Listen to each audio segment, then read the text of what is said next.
여러분 안녕하세요. 작업환경 측정 7번째 시간입니다. 오늘 이 시간에는 지난 시간에 배웠던 내용들과 연결이 됩니다. 지난 시간에 배웠던 것은 무엇입니까? 공기 중에 존재하는 가스성 물질을 채취하는 재료, 또 이런 재료들을 이용해서 현장에서 실제 근로자가 일하는 곳에서 측정을 하고 그 재료를 실험실까지 가지고 왔죠. 이 재료에서 우리가 알고자 하는 가스성 물질, 벤젠도 될 수 있고 유경 TC도 될 수 있고 다양한 가스성 물질들이 있겠죠. 여기에서 이 물질들을 분석해내는 과정들이 있습니다. 오늘 이 시간에는 실험실에 가지고 온 채취된 재료를 통해서 실제 이제 분석 과정에서 채취한 재료 속에 우리가 측정하고자 하는 물질이 얼마만큼 들어있는가 그 양을 알아내는 과정을 학습을 합니다. 구체적으로 이제 그 분석 기기를 이용해서 그 유해 물질을 분석하는 과정이죠. 지난 시간에 배웠던 것들이 채취에 대한 과정이었다고 한다면 이번 시간에는 이제 분석에 대한 과정입니다. 물론 이제 다음 시간에 이 분석 기기에 대한 가스성 물질을 분석하는 기기에 대한 종류 또 분석하는 원리 이것을 설명을 하도록 하겠습니다. 다만 오늘 이 시간은 그 분석하는 과정에서 유해 물질의 양을 알아내는 과정 그리고 그 알아낸 양을 통해서 또 채취하는 과정을 통해서 최종적으로 그 유해 물질의 농도를 계산하는 것까지 설명을 드리도록 하겠습니다. 어떻습니까? 조금 이쪽 부분의 분야에 일을 하지 않는 분들한테는 다소 생소한 용어들이고 이런 장면들이 낯설게 느껴질지 모르지만 어떻게 보면 우리가 모두 일을 하고 있고 또 오염된 환경에 노출되어 있기 때문에 노출되는 유해 인자들의 특성은 비슷합니다. 결국은 이제 고체, 액체, 기체고 또 이것들을 좀 더 간략화시키면 가스성 물질과 입자성 물질이고 이런 물질들을 어떻게 채취할까 또 분석하는 과정은 무엇일까 이것에 대한 고민은 필요할 것 같고요. 여기서 나온 양들을 가지고 노출의 타당성 또 건강의 위험의 정도를 평가하는 것들은 나름대로 의미가 있을 것 같습니다. 그래서 조금 생소한 장면들이 있겠지만 이번 기회에 여러분들이 이런 오염물질에 대한 노출 또 노출에 대한 평가 이런 것들에 좀 더 친숙해지는 계기가 되었으면 합니다. 혹시 이해되지 않는 내용이나 장면이 있다면 제 홈페이지나 또 제 이메일을 통해서 언제든지 어려워하지 말고 질문을 하시기 바랍니다. 오늘 이 시간에는 말씀드린 대로 분석하는 과정 그리고 분석하는 과정에서 알아낸 유해 물질의 양을 통해서 농도까지 계산하는 내용을 학습을 하도록 하겠습니다. 지난 시간에 배웠던 것들은 다 이해가 되셨죠? 오늘 이 시간에 배울 내용들을 살펴보고 지난 시간에 배웠던 것들이 다 연결이 되기 때문에 지난 시간에 배웠던 내용도 필요한 경우에 다시 한번 정리를 하도록 하겠습니다. 오늘의 학습 내용을 보면은 첫 번째는 이제 채취한 가스성 물질의 탈착입니다. 현장에서 채취를 해온 재료가 있죠. 이 재료 안에 우리가 알고자 하는 양들이 흡착되어 있거나 또는 흡수되어 있거나 이렇습니다. 이것들을 이제 분석하는 과정으로 들어가야 됩니다. 그래서 채취 재료에 들어있는 가스성 물질의 물질들을 분석하기 위해서 탈착을 해야 되겠죠. 끌어낸단 말이에요.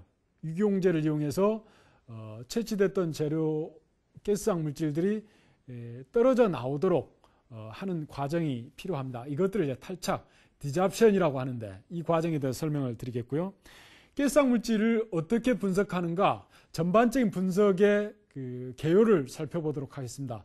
주로 이제 크로마토그래피로 분석을 하게 되는데 크로마토그래피의 종류, 간단한 원리를 설명을 하도록 하겠습니다. 이 부분은 다음 시간에 보다 자세하게 현장 사진과 함께 여러분들의 이해를 돕도록 하겠습니다.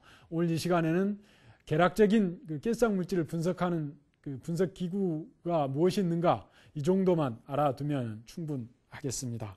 마지막으로 이제 중요한 부분입니다. 지난 시간에 배웠던 채취 과정 그리고 이번 시간에 배울 그 분석 과정, 이것들을 종합하면은 결국은 유해물질의 농도가 나옵니다. 그 분자, 분모가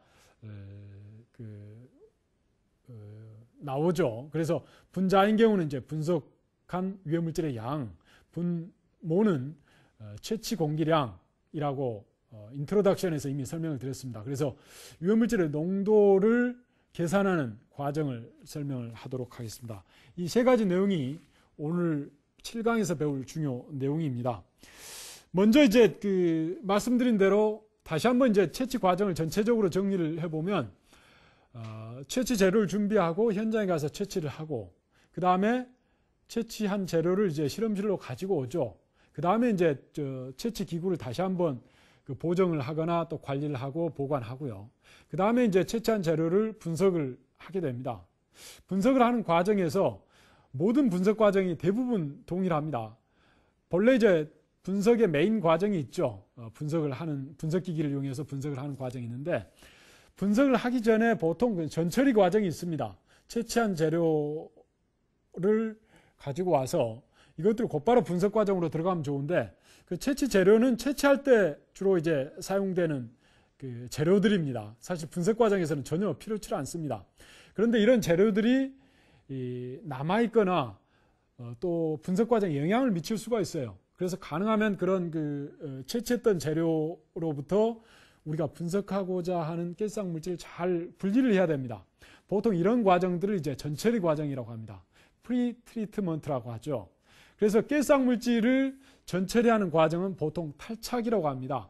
탈착, 디잡션이라고 하는데, 다시 한번 이제 지난 시간에 배웠던 채취 과정을 설명드리면서 어떻게 이것들을 전처리하는 것인가, 이 과정들 다시 한번 이끌어내 보도록 하겠습니다. 여러분들이 지난 시간에 배웠던 내용이긴 하지만 전체적인 깨싹 물질을 채취하는 계획에 대해서 다시 한번 제가 설명을 드리도록 하겠습니다. 자, 방법은 근로자가 일하는 동안 일정 시간 동안 연속적으로 깨싹 물질을 채취하는 것이다. 이것은 이제 입자상 물질을 채취하는 계획하고도 동의를 합니다. 다만 이제 깨싹 물질을 채취하는 재료의 종류를 보면 고체 흡착관입니다. 흡착에 의해서 채취를 한다고 그랬죠. 어드접션이라고 하죠. 깨싹 물질이 기체가 고체의 표면에 달라붙는 것. 그래서 이것들이 이제 반데르발스 결합이라고 보통 하죠. 그래서 활성탄관이나 실리카겔관을 이용해서 보통 대부분의 깨싹 물질을 채취를 합니다. 다음은 이제 액체를 이용한 흡수액, 임핀제라고 합니다. 유리관 내에 액체를 담아서 깨싹 물질을 충돌과 흡수에 의해서 채취를 하죠. 다음은 이제 마지막으로 수동식 패시브 샘플러죠. 위에 설명드린 두 가지는 액티브 샘플러입니다. 펌프를 이용해서 공기를 강제로 흡착관이나 흡수액에 접촉시키는 것이고, 수동식 채취 기구는 패시브 샘플러로 해서 지난 시간에 제가 패시브 샘플러를 차고 설명을 드렸었죠. 펌프가 필요 없습니다. 능동식 채취가 아닙니다. 공기를 접촉하게 강제로 하지 않습니다. 다만 농도 구배에 따라서 확산돼서 패시브 샘플러에 있는 흡착제에 흡착되는 것이죠. 이런 재료를 이용해서 현장에 가서 실제 근로자들이, 노동자들이 노출되는 깨싹 물질을 채취를 하죠. 그 과정들을 보면 채취 재료를 준비하고, 그리고 채취 전에 이제 펌프의 채취 유량을 결정을 하죠. 물론 이제 패시브 샘플러는 해당이 되질 않겠지만, 이렇게 채취 유량이 결정된 것을 가지고 현장으로 갑니다. 채취 유량이라고 하는 것은 공기를 강제로 얼마만큼의 공기량을 채취 재료를 통과시키느냐죠. 그래서 잠시 후 설명을 드리겠지만 농도에서 분모를 계산하는 데 중요한 변수가 됩니다. 그래서 채취 유량을 결정을 해서 현장에 가서 이제 채취를 하게 되죠. 채취한 다음에는 채취 재료를 냉장 상태에서 잘 보관을 합니다. 이것들이 이제 물리적 특성이 변하지 않도록 해야 되겠죠. 그래서 냉장 상태로 잘 보관을 해서 실험실로 가지고 오고, 한편에서는 이제 채취에서 사용됐던 재료하고 펌프를 적정하게 보정을 하거나 또 관리를 하고요. 재료는 이제 분석하는 과정으로 들어가는 것이죠. 분석하는 과정에서 말씀드린 대로 이제 분석을 아주 완벽하게 하기 위해서 채취 재료에 채취됐던 깨싹 물질들을 잘 끌어내야 됩니다. 이 과정들을 탈착이라고 합니다. 탈착. 용매를 이용해서 채취 재료에 흡착됐던 것들을 탈착을 합니다. 물론 인핀저 흡수액에 있던 것들은 탈착이란 방법을 쓰지 않습니다. 다른 전처리 방법을 씁니다. 이것들이 이제 이 시간에는 생략을 하고요. 가장 일반적으로 쓰이는 흡착관에 흡착됐던 또는 패시브 샘플러에 흡착됐던 그 깨싹 물질을 탈착하는 것, 끌어내는 것, 이것을 탈착이라고 하는데 이 탈착 과정을 설명을 하는 것이죠. 탈착을 한 다음에는 그 재료는 그 분석 과정에 들어오질 않습니다. 탈착됐던 그 시료를 이용해서 분석기구로 분석을 하면은 우리가 알고자 하는 깨싹 물질의 농도가 나오게 되죠. 자, 농도가 나오게 되면은 마지막으로 이제 그 분석했던 결과, 채취했던 결과로 농도가 나오게 되면 노출의 평가를 할 수 있습니다. 그 현장에서 근로자가 일하고 있던 환경이 건강에 장애를 초래할 수 있는 가능성이 있는가, 없는가, 문제가 있다면 무엇인가, 이런 것들을 평가할 수가 있어요.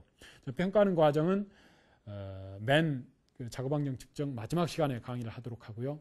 오늘 이 시간에는 그 탈착하는 과정, 또 분석하는 내용, 그리고 마지막으로 농도를 계산하는 과정을 이해를 하시면 되겠습니다.